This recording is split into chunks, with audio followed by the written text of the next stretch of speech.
Hey guys, this is another kind of just brief updates episode. Been a very hectic few weeks at Escape Student Loan Debt. I've been traveling most of the last 2 weeks and will be traveling most of the next month or so.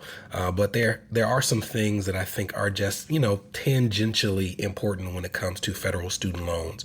No major updates over the past few weeks in terms of things that are actionable for your finances, unless you're in a position like we've shared in recent episodes where you have loans that need to be consolidated before July 1st, 2026. Those are people who are Parent Plus borrowers who have not yet positioned themselves to take advantage of income driven repayment plans. And those are also people with loans like FFEL and Perkins and Stafford loans. However, if you're not in one of those two camps, it is highly unlikely that you would need to consolidate before July 1st, 2026. And in fact, it could be dangerous to do so. So make sure you go back and listen to those episodes to make yourself aware. Along those lines, when it comes to progress for people who have applied for either a consolidated loan or an income-driven repayment plan, there has been minuscule progress made. I think I saw like one stat that said they had gone from like 1.5 million applications for income-driven repayment down to like 1.25 million. So next to no progress, but there is technically progress in terms of them making an effort when it comes to IDR applications. An area where they are not making an effort that does have an update is the fact that the administration has said that they are not processing forgiveness for income-driven repayment plan in any form as of right now. As a recap, forgiveness was already frozen under the SAVE plan, under the income contingent repayment plan, under the pay-as-you-earn plan. The rationale from the Education Department being that those plans were created by the Department of Education, previous administration. They did not think those plans were legal, and as a result, did not think that they expressly granted the ability to wipe away loans under those plans. As a result, for a period of time, the only plan that they were processing forgiveness for was income-based repayment, and people who wanted that forgiveness, even if you got to the end of pay-as-you-earn, you could simply transfer your loans over to the income-based repayment plan and they would process it that way. Well, recently the department hasn't even done that. And their reasoning to the courts was that the payment counts in terms of how much forgiveness was being offered were out of whack because of the credits given during the Biden administration.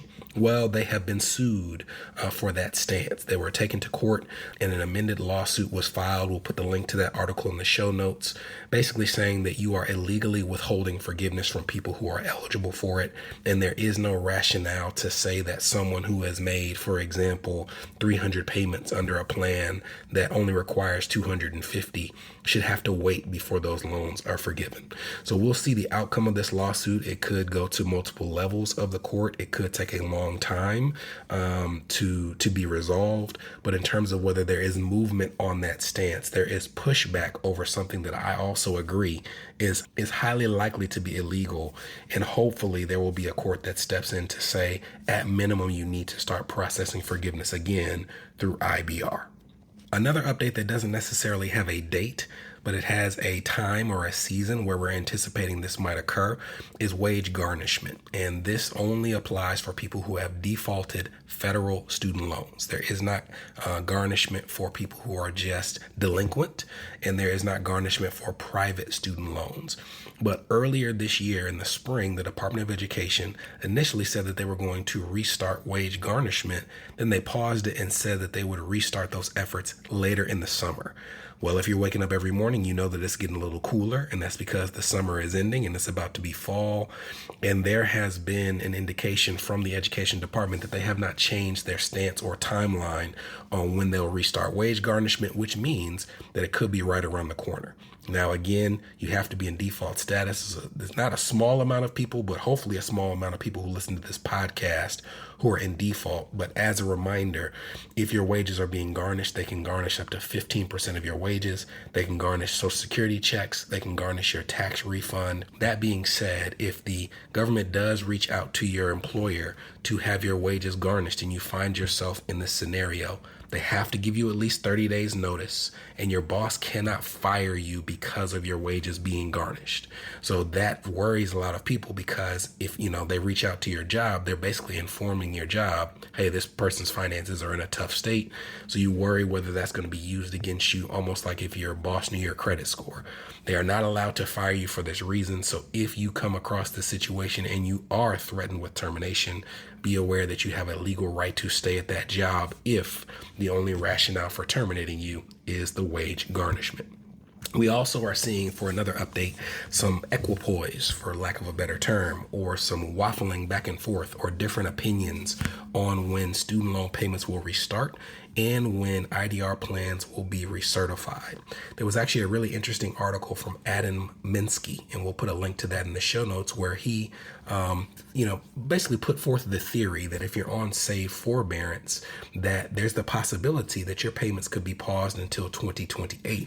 The rationale being that July 1st, 2028 is when those other payment plans like pay as you earn and income contingent repayment, they'll be gone by that point in time. And if there is no court movement between now and then, there may not be a lot of appetite or really just a mechanism from the Department of Education in terms of how few people are working there to restart payments for people who are on save forbearance. You also see people on the other side of the fence who think that like payments under save could start at any point in time. And those people in that camp are also of the opinion that you could also see recertification requests at any point in time, meaning in the next few weeks, for income driven repayment plan. I would encourage you to kind of find the different sources and read the tea leaves as best you can, because depending on who's right, that would be a radical change in strategy, right? If IDR certification is going to restart in the next few weeks, there are a lot of people who may have planned to stay on the save plan as fast as possible who will be rushed into the decision of figuring out, are you eligible for pay as you earn, or the new or old version of IBR? Should you wait for a repayment assistance plan?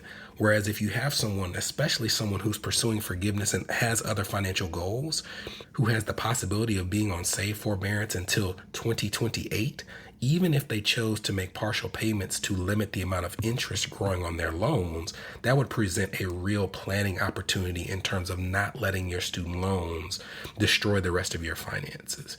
So there's no real answer there, but I do want you all to understand that there are two trains of thoughts that couldn't be more extreme. One of them saying, hey, payments could restart like now. The other saying that there's the possibility, and I'll put an example of each camp so you can read for yourself, that these payments wouldn't start for another 3 years. And you can basically choose ye this day who you will serve, for lack of a better phrase.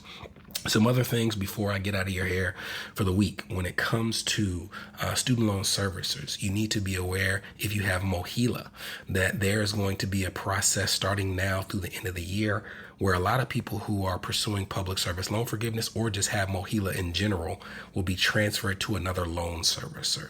If you go back through the history of public service loan forgiveness, there was a period of time where there were like other student loan servicers that were processing forgiveness. The most recent servicer that processed it was Mohela.